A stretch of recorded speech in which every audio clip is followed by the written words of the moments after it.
వేకువ వాక్యము ఇది దైవ వాక్యము. వేకువ వాక్యము ఇది దైవ వాక్యము. వేకువ వాక్యము ఇది దైవ వాక్యము. వేకువ వాక్యము ఇది దైవ వాక్యము.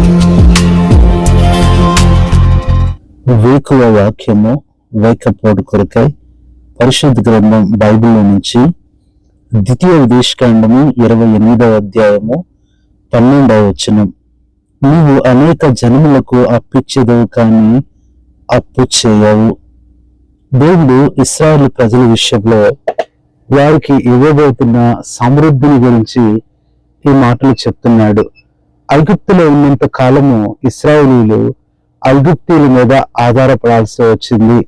బైబిల్ చరిత్ర చెప్పిన ప్రకారము ప్రతిదీ కూడా ఐగుప్తీయుల దగ్గర వారు అప్పుగా తీసుకోవటం, ఆ తర్వాత అప్పు తీర్చలేకపోవటం, దాని వలన ఎక్కువ శ్రమ పడటం, కష్టపడటం ఇలా జరుగుతూ ఉండేది.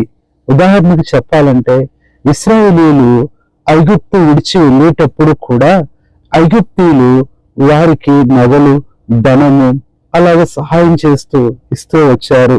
ఇదంతా ఏం చూపిస్తుంది అంటే ఇశ్రాయేలు ప్రజలు సమృద్ధి లేని వారై అక్కడితో ఉండేవారు, లేమితో ఉండేవాళ్ళు. ఒక పక్క కష్టాలు, శోధనలు, ఇబ్బందులు, శ్రమలు, ఫరో పెట్టే భయంకరమైన కఠినమైన పరిస్థితులు. అంత మాత్రమే కాదు, వీటితో పాటు ఇలాంటి ఆర్థికమైన ఇబ్బందులు ఎదుర్కొంటున్నారు. అందుకని దేవుడు ఈ ద్వితీయోపదేశకాండం 28వ అధ్యాయంలో ఆశీర్వాదాల గురించి చెప్తూ ఇక మీకు ఉంటున్న ప్రతి దీనిలో ఒక భాగము అని ఈ సమృద్ధి గురించి చెప్తూ ఈ మాట చెప్తున్నాడు. నువ్వు ఇంకా అప్పు ఇస్తావు కానీ నువ్వు అప్పు చెయ్యవు. నిజమే ప్రియ సహోదరుడా, సహోదరు, నీ జీవితంలో కూడా ఇంకా మనుషుల మీద ఆధారపడాల్సి వస్తుందేమో, ఇంకో ఎవరి మీదో ఆధారపడి నువ్వు ముందుకు వెళ్తున్నావేమో, వేరే వాళ్ళు సహాయం చేస్తే కానీ నువ్వు ముందుకు వెళ్ళలేకపోతున్నావేమో, దినము గడవట్లేదేమో, అలాంటి నిస్సహాయ స్థితిలో ఉంటున్న దేవుడు నీతో మాట్లాడుతున్నాడు. ఈ వచనం యొక్క ముఖ్య ఉద్దేశము దేవుడు తన ప్రజలకు సమృద్ధిని ఇవ్వాలనుకుంటున్నాడు. అది కొంతకాల సమృద్ధి, అది తాత్కాలిక సమృద్ధి కాదు, కానీ శాశ్వత సమృద్ధిని ఇవ్వాలని దేవుడు ఈ మాట మాట్లాడుతున్నాడు. ఈ ఉదయకాల సమయంలో ప్రియ సహోదరుడా, సహోదరి, నీ జీవితంలో కూడా ఏదో నువ్వు కొరతతో ఉంటున్నావు. ఒకవేళ అది ధనము కాకపోవచ్చు, ఒకవేళ అది అనారోగ్యం కొద్దుగా ఉందేమో, సంతోషం కొద్దుగా ఉందేమో, కుటుంబంలో సమాధానం కొద్దుగా ఉందేమో, నెమ్మది కొద్దుగా ఉందేమో, మేలు కొద్దుగా ఉందేమో, మనశ్శాంతి కొద్దుగా ఉన్నదేమో. ఈ దినాన దేవుడు నీకు సమృద్ధిని ఇస్తాడు, నిన్ను పైవాడిగా ఉంచుతాడు, అప్పు ఇచ్చేవాడుగా ఉంచుతాడు.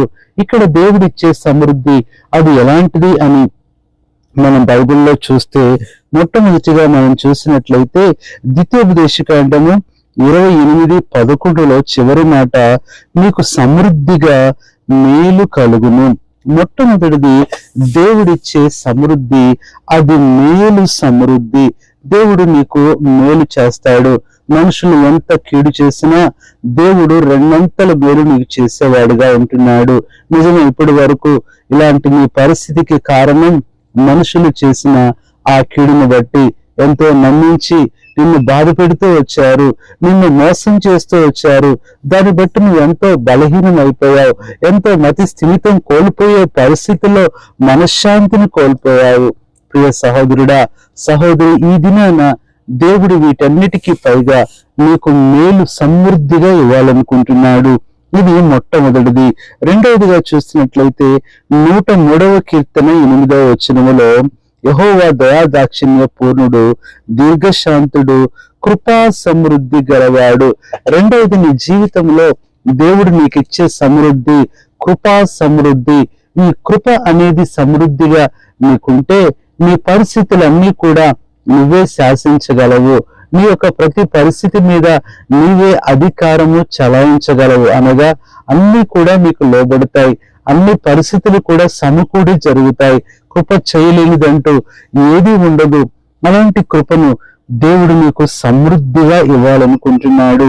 మూడవదిగా చూస్తే ఇర్మియా గ్రంథం 33:6 వారిని స్వస్థపరచుచున్నాను, సత్య సమాధానములను సమృద్ధిగా బయలుపరచదును. ఇక్కడ మూడవదిగా 3 విషయాలు కనపడుతున్నాయి. ఒకటి, స్వస్థతను సమృద్ధిగా ఇస్తానంటున్నాడు. ఈరోజు నిజమే, అనారోగ్యంతో బాధపడుతున్నావు. ఎన్ని మందులు వాడినా ఆ మందుల యొక్క శక్తి వలన ఇంకా బలహీనమైపోతున్నావు. కానీ దేవుడు నీ పరిస్థితిని చూస్తున్నాడు, నీకు స్వస్థత ఇవ్వాలని ఆశపడుతున్నాడు. అది కూడా సమృద్ధిగా ఇస్తాడు. ఆయన విశ్వాసం ఉంచు, ఆయన వాగ్దానాన్ని నమ్ము. నీ అనారోగ్యము తగ్గదు, బాగోదు అని నువ్వు అనుకోవద్దు. 4వదిగా చూస్తే ఇక్కడ సత్యాన్ని సమృద్ధిగా ఇస్తానంటున్నాడు. అనగా ఇంకా నువ్వు ఏ చిక్కుల్లో ఉన్నావో, ఏ బంధకాల్లో ఉన్నావో, ఏ ఇబ్బందుల్లో ఉంటున్నావో, సత్యం అనేది నిన్ను విడిపించి నేను స్వతంత్రుడిగా చేస్తుంది. కాబట్టి ఈ సత్యాన్ని దేవుడు నీకు సమృద్ధిగా ఇవ్వాలని ఆశపడుతున్నాడు.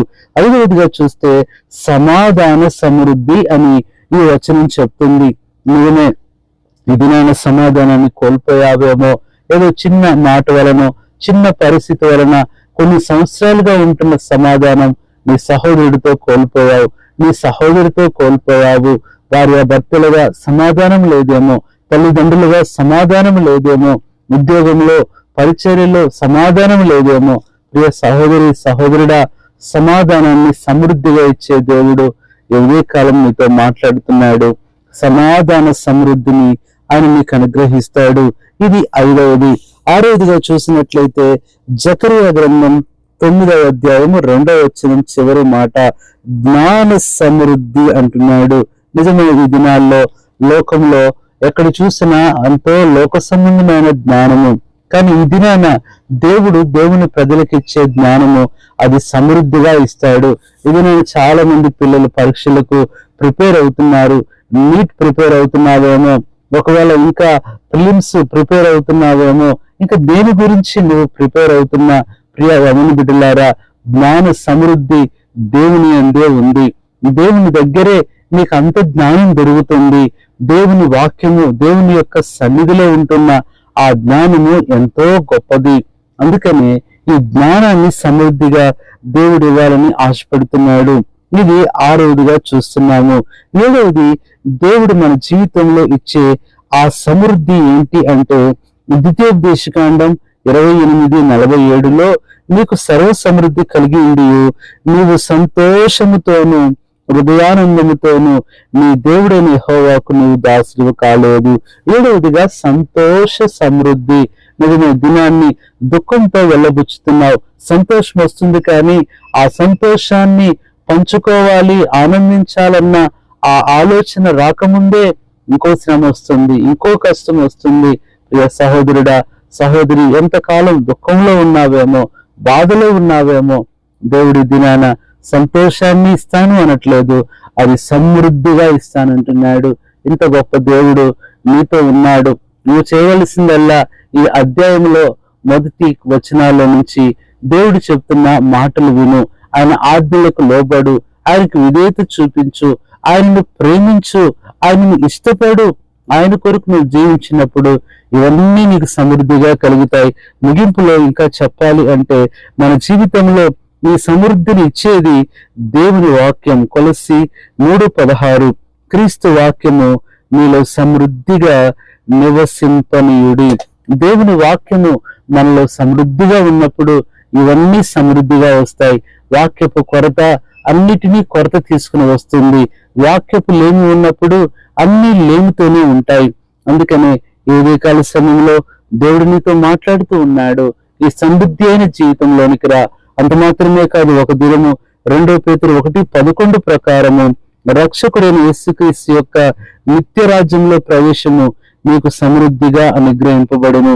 నిజమే, ప్రభు యొక్క సన్నిధిలో పరలోకంలో కూడా ఒక దినాన మనకు పరలోకంలో నిత్య సమృద్ధి, ఆ ప్రవేశ సమృద్ధి కూడా లభించేదిగా ఉంటుంది.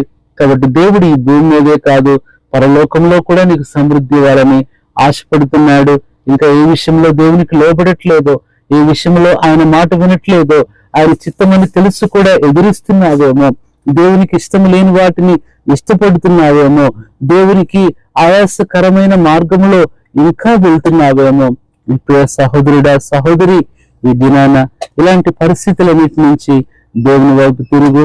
ఆ కొదువ, ఆ లేమి అంతా అక్కర తీసివేసి దేవుడు నీకు సమృద్ధిని ఇస్తాడు.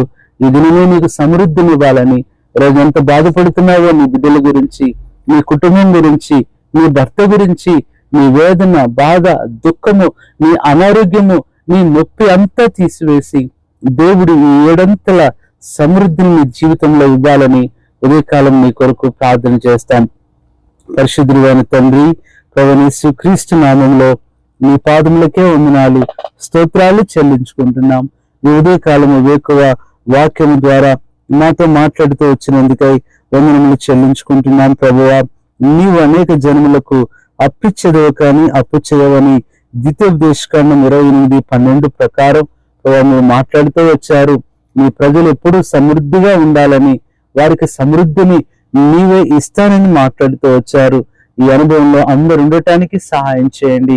ఈ మాటలు వింటున్న మా ప్రియులకు ఆరోగ్య సమృద్ధి, స్వస్థత సమృద్ధి, సంతోషము సమృద్ధి, ఇంకా ఏ కొదువుతో ఉంటున్నారో బిడ్డలు లేక ఉంటే ఇప్పుడే వారికి సంతానము సమృద్ధిగా అనుగ్రహించండి ప్రభువా. ఆశీర్వాదాలు సమృద్ధిగా అనుగ్రహించండి. చదువుకుంటున్న బిడ్డలకు మంచి మార్కులు సమృద్ధిగా అనుగ్రహించండి ప్రభువా. ఉద్యోగం చేస్తూ కష్టపడుతున్న వారికి జీతము సమృద్ధిగా అనుగ్రహించండి.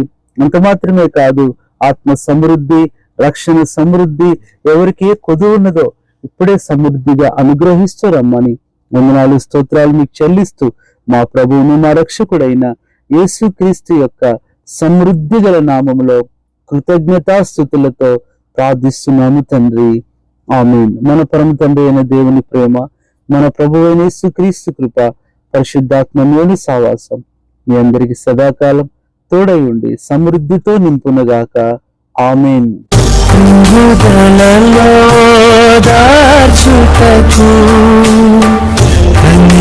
కన్నీటినంతటిని తుడుచుటకు దినమంతా సిద్ధపరచుటకు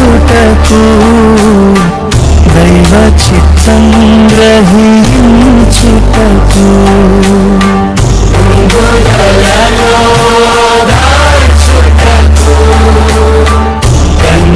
కన్నీటినంతటిని తుడుచుటకు దినమంతా సిద్ధపరచుటకు